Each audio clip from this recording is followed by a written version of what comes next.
समझकर बोलता हूं। तो राहुल गांधी ने 2019 में जो बोला था वो सोच समझकर बोले थे। मैं उन्हीं की बात को कोट कर रहा हूं। और उन्होंने क्या कहा था? ये सारे मोदी चोर क्यों होते हैं? मोदी बिहार, पूर्वी भारत, पश्चिम भारत में पिछड़े और अति पिछड़े समाज से आते हैं, सबसे बड़ी संख्या में। तो श्रीमान राहुल गांधी ने पिछड़े समाज का अपमान किया था पब्लिक मीटिंग में। आलोचना करने का अधिकार है, गाली देने का अधिकार नहीं है। और राहुल गांधी ने गाली दी थी, बेइज्जत किया था, बेबुनियाद बातें की थी। तो राहुल गांधी जी, अगर आपको गाली देने का अधिकार है, एब्यूज करने का अधिकार है, तो जो पीड़ित होते हैं उनको कोर्ट में जाने का अधिकार है। वो कोर्ट में सुनवाई हुई, उनको भी अपनी बात कहने का वकील के माध्यम से मौका मिला। कोर्ट ने पूछा आप माफी मांगेंगे? उन्होंने कहा मैं माफी नहीं मांगूंगा। तब ये फैसला हुआ है। और ये राहुल गांधी पर 7 मुकदमे और चल रहे हैं डिफेमेशन के। तो ये जो कहा जा रहा है उनको फंसाने की कोशिश की गई है, इसका आज की घटना अडानी प्रकरण से कोई मतलब नहीं है। 2019 में उन्होंने पिछड़ों का अपमान किया पब्लिक मीटिंग में, जिसको मोदी समाज के लोगों ने बहुत पीड़ादायक पाया। और वहां केस हुआ। पटना में सुशील मोदी जी ने केस किया हुआ है, वहां भी कार्रवाई चल रही है। तो ये बात मैं पहली बात कहना चाहूंगा। दूसरी बात, और ये बहुत इंपॉर्टेंट है, कि राहुल गांधी जी कुछ अगर सोच समझकर बोलते हैं तो भाजपा ये मानती है उन्होंने जानबूझकर पिछड़ों का अपमान किया है, और भाजपा इसकी पूरी भर्त्सना करती। और देश भर में हम राहुल गांधी के खिलाफ पिछड़ों के अपमान के लिए जबरदस्त आंदोलन करेंगे भाजपा की ओर से, यह हम कहना चाहते हैं। अब दूसरी बात और भी गंभीर है। राहुल गांधी को सजा हुई सूरत कोर्ट में, उनके पास बड़े बड़े वकीलों की फौज है। जरा पत्रकार मित्र शांत रहें कृपया करके। बड़े बड़े वकीलों की फौज है। देश के बड़े बड़े वकील राज्यसभा में बैठे हैं कांग्रेस की ओर से। वो लोग सूरत में जाके सेशन कोर्ट में स्टे क्यों नहीं आग्रह किया? वो हाई कोर्ट क्यों नहीं गए? वो सुप्रीम कोर्ट क्यों नहीं गए? यही कांग्रेस के प्रवक्ता पवन खेड़ा का मामला था। दिल्ली हवाई अड्डे पर कुछ हुआ जहां उन्होंने कहा था मोदी तेरी खबर खुदेगी और बहुत कुछ कहा था। तो 1 घंटे में सुप्रीम कोर्ट से वो स्टे ले आए। तो कांग्रेस की वो फौज राहुल गांधी पर खामोश क्यों थी? भाजपा ये सवाल उठाना चाहती है।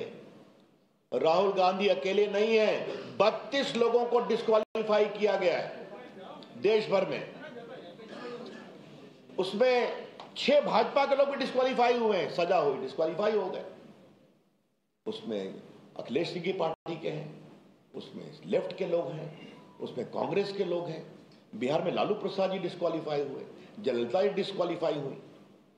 अभी जो मोकामा का बाई इलेक्शन हुआ था वो तो सजा के बाद ही डिस्क्वालीफाई हुए थे। जब देश का कानून है कि आपको 2 साल की सजा होगी तो आप तुरंत डिस्क्वालीफाई हो जाएंगे अगर आपके कन्विक्शन को कोर्ट स्टे नहीं करता। उसमें कोई विवेक नहीं है, सुप्रीम कोर्ट कह चुका है दिलीप थॉमस के केस में। तो राहुल गांधी की पार्टी की तरफ से उनको कोर्ट से स्टे दिलाने की कोशिश क्यों नहीं हुई? भाजपा यह कोशिश करना चाहती है। क्या नाखून कटाकर शहीद होने की कोशिश कर रहे हैं?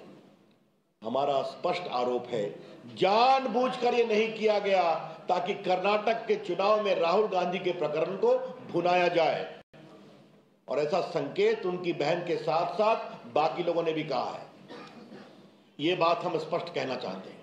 इसलिए जो पूरा प्रकरण है आज का प्रेस कॉन्फ्रेंस, ये सब कुछ एक सोची समझी रणनीति है कि राहुल गांधी को एक बलिदानी बताओ और कर्नाटका में इसका लाभ लो। या फिर तीसरी बात है, क्या कांग्रेस के अंदर कुछ अंदरूनी पॉलिटिक्स चल रही है? राहुल को कांग्रेस से हटाओ और कांग्रेस बचाओ, इसका जवाब तो कांग्रेस को देना पड़ेगा। इसलिए मैं फिर कहता हूं कि राहुल गांधी जी, आप आपके कन्विक्शन के बाद आपके यहां बड़े बड़े देश के नामी गिरामी वकीलों की फौज है, उन्होंने स्टे की कोशिश क्यों नहीं की? तो क्या राहुल गांधी जी आपके लिए अलग कानून बनेगा क्या? 32 लोग डिस्क्वालीफाई हुए तो बाई इलेक्शन हुआ, तो आपके लिए क्या अलग कानून बनेगा क्या? उसकी पूरी सूची मैं चर्चा कर चुका हूं, आपको अभी मैंने कुछ संकेत दिए। आज राहुल गांधी ने फिर झूठ बोला। क्या बोला? कि मैंने लंदन में कुछ नहीं कहा था। आज मैंने इस पर दिल्ली में प्रेस किया था। वो जैसे ही हारते हैं तो विदेश में जाकर भारत के लोकतंत्र का विलाप करते हैं। राहुल गांधी की पॉलिटिक्स बहुत सीधी है। हमको जनता वोट देगी, लोकतंत्र ठीक है। हम हारेंगे, लोकतंत्र खराब है। हम जीतेंगे, चुनाव आयोग ठीक है। हम हारेंगे, चुनाव आयोग खराब है। अगर हमारे पक्ष में न्यायालय ने फैसला किया, न्यायालय निष्पक्ष है। अगर नहीं आया तो न्यायालय कमजोर है। यह उनकी रणनीति है। अभी वो हारे नागालैंड में, हारे त्रिपुरा में, हारे मिजोरम में, और सब अल्पसंख्यक बहुल इलाके हैं।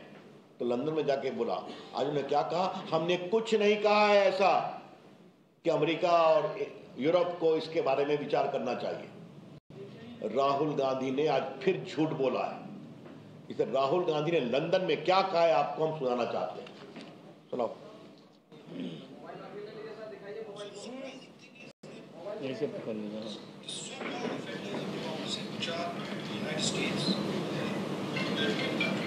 seem to just be oblivious that a huge chunk of the democratic model is come undone, which is a real problem. What happens? इसके बाद मेरी टिप्पणी है। मतलब क्या कहा?